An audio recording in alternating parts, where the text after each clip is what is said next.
vous ai amené dans une trail de skidoo. Mais pas n'importe quelle sorte de trail. Je suis dans le chemin, juste à côté là, dans le chemin, puis on a aussi la clôture du camp militaire. Comme là, serais sur le terrain du camp militaire de Tracadie. Je suis de ce côté-là, c'est Leach, puis là, c'est Saint-Irénée. Pourquoi je vous ai amené ici? Ben, aujourd'hui, c'est ma fête.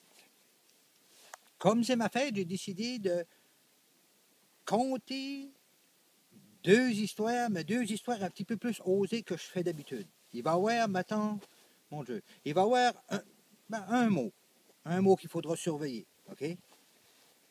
Mais ça dépend, ça, le mot, ça dépend juste sur le place. C'est ça comme, en tout cas, vous allez tout voir ça d'avance. La première, pourquoi je vous ai amené ici, c'est parce que je voulais montrer à Monsieur le Premier ministre, qui n'est pas tout seul dans le, je pourrais appeler ça le club des niaiseries de Premier ministre. Parce que je veux dire, vois-tu, le camp militaire, il y avait d'autres places pour faire ça. On a déporté je ne sais pas comment de familles à cette époque-là pour faire une place pour tirer des bombes. Encore aujourd'hui, on ne peut pas s'en servir à cause de ça, c'est contaminé. En tout cas, c'est rien pour vous dire, parce qu'il y a quelque chose qui s'en vient pour Monsieur le Premier ministre. Ma première histoire est celle-ci. C'est l'histoire d'un bonhomme comme ça, un gros libéral. Par ici, on avait du monde, c'était des gros libéraux, des gros conservateurs. Puis lui, c'est un gros libéral, assez gros libéral, qui s'avait fait tatouer sur les fesses la face à Trudeau, puis la face à Jean Chrétien. C'était toutes sortes de fantasmes dans ce monde-ci. En tout cas,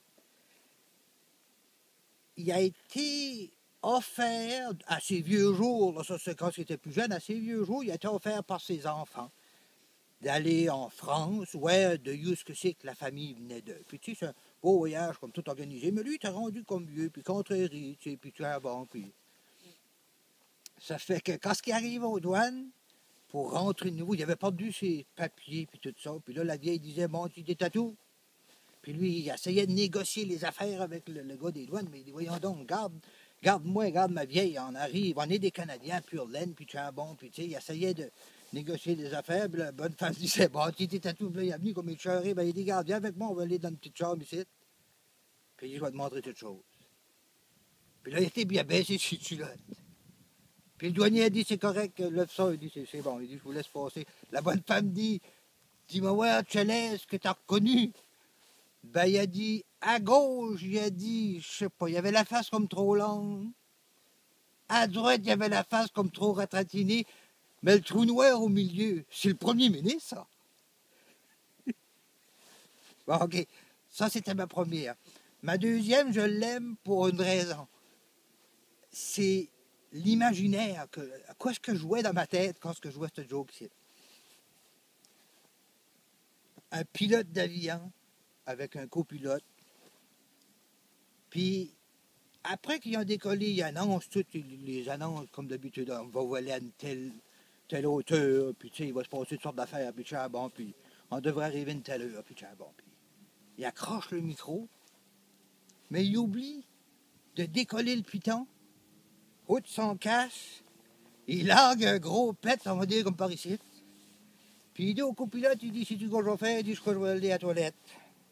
Puis d'après ça, il dit, je crois que la nouvelle hôtesse de l'air, je crois que je vais me la faire. On va dire que j'arrive à ce qu'il dit. Il va passer, tiens. On va lui garder passer. On va lui faire bon gars. C'est un dernier bon gars. Fait puis, il a dit quoi? Il dit, ouais, il dit, je pense que je vais me faire la nouvelle hôtesse de l'air. Puis l'hôtesse de l'air était derrière l'avion, puis elle attendait toute seule, le micro va rester ouvert. Elle décolle à courir pour y aller dire que le micro était ouvert, elle bosse-tule dans les allées, puis il y avait une vieille madame qui était assise là, elle a tombé tout à côté, elle a mis sa main sur l'épaule, elle a dit, la petite, prends ton temps, il va les chier avant.